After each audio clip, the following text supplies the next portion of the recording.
আসসালামু আলাইকুম ওয়া রাহমাতুল্লাহি ওয়া বারাকাতুহু। কেমন আছেন আপনারা? আশা করছি ভালো আছেন। আমি রিয়াজুল ইসলাম, দীপ্ত প্রকাশনীর প্রকাশক। আমার নতুন শর্টে আপনাকে স্বাগত জানাচ্ছি।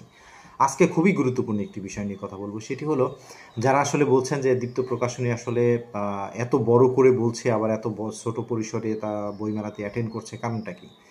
বিষয়টা হলো, আমরা বইমেলাতে সবসময় চেষ্টা করি যে মূল বিষয়টাকে ঠিক রাখতে। যেমন আমাদের মূল বিষয় বা মূল আয়োজন যাদেরকে নিয়ে, অর্থাৎ নতুন লেখক এবং লেখিকা।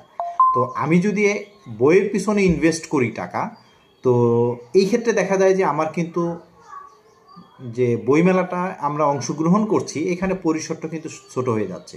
কারণ আমাদের ফান্ড তো লিমিটেড। এই লিমিটেড ফান্ড দিয়ে দুই জায়গায় বড় ধরনের কন্ট্রিবিউশন করা আমাদের পক্ষে সম্ভব নয়। তো সেই জন্য, যেহেতু আমরা নতুন লেখকদের নিয়ে আমরা কাজ করি, আপনারা জানেন আসলে নতুন লেখকদের বইয়ের সেলের পসিবিলিটি খুবই কম থাকে, খুবই নগণ্য থাকে, যেটা দিয়ে বড় ধরনের প্রফিট গেইন করা পসিবল না। কিন্তু আমরা চেষ্টা করি নতুন যারা লেখক আছে এদেরকে একটা বড় পরিসরে পাবলিসিটি করে এবং এদের ডিমান্ড তৈরি করতে, যাতে করে পাঠক পাঠিকা যারা আছে তারা এক ডিমান্ড করে এই নতুন লেখকদের, যে না, এদের বই আরও চাই। তো এই ক্ষেত্রে দেখা যায় যে আমাদের মূল জায়গায় আমাদের অর্থ ব্যয় করার কারণে ওইখানে আমাদের পরিসরটা ছোট হয়ে যায়। এই কারণেই মূলত হচ্ছে আমরা বিভিন্ন বইমেলাতে ছোট করে আমরা অংশগ্রহণ করি।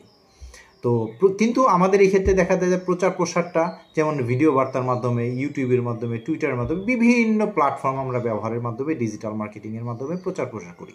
তো এই ক্ষেত্রে দেখা যায় যে নতুন লেখক লেখিকা যারা আছে তারা উপকৃত হয়। কিন্তু এই ক্ষেত্রে কিছু কিছু মানুষ আছে যারা না বোঝার কারণে এটা ভুল বুঝেন যে আসলে দীপ্ত প্রকাশনীর অনেকে দেখা যায় যে সাধারণত আমরা একটা প্রবাদ বাক্য বলে থাকি, যেমন উপরে ফিটফাট ভিতরে সদরঘাট। কিন্তু আমাদের প্রকাশনীটা আসলে সদরঘাট করতে যাচ্ছি না, আমাদের ভিতরে আমরা অনেক স্ট্রং থাকতে যাচ্ছি। কিন্তু বাইরে আউটফুট যেটা, আউটফিটে আমরা একটু ছোট্ট করে অংশগ্রহণ করি আর কি। এই হচ্ছে মূল বিষয়টা, এছাড়া অন্য কিছু না। আর আপনারা যদি মনে করেন যে না, আপনাদের বইয়ের পিছনে আমি ইনভেস্ট করব না প্রকাশনীর পক্ষ থেকে, কিন্তু তখন দেখা যায় যে আমরা কিন্তু বড় পরিসরে আমরা বইমেলায় অংশগ্রহণ করতে পারি।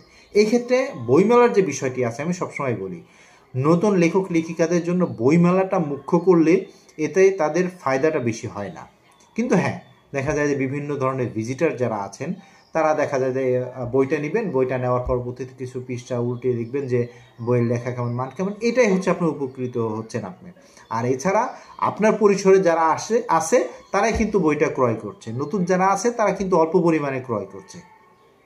আর আপনার লেখাটা যদি আউটস্ট্যান্ডিং হয়, তো এই ক্ষেত্রে দেখা যায় যে আউটস্ট্যান্ডিং হওয়ার কারণে আপনার এটা মানে সেলের পসিবিলিটি থাকে। এই হচ্ছে মূলত আমাদের মানে আয়োজনটা এরকম থাকে। তো আপনারা যদি মনে করেন যে না, ওইটাতে আপনাদের পিছনে ইনভেস্ট না করে আমি স্টলে করি, তাহলে সেটা মোস্ট ওয়েলকাম।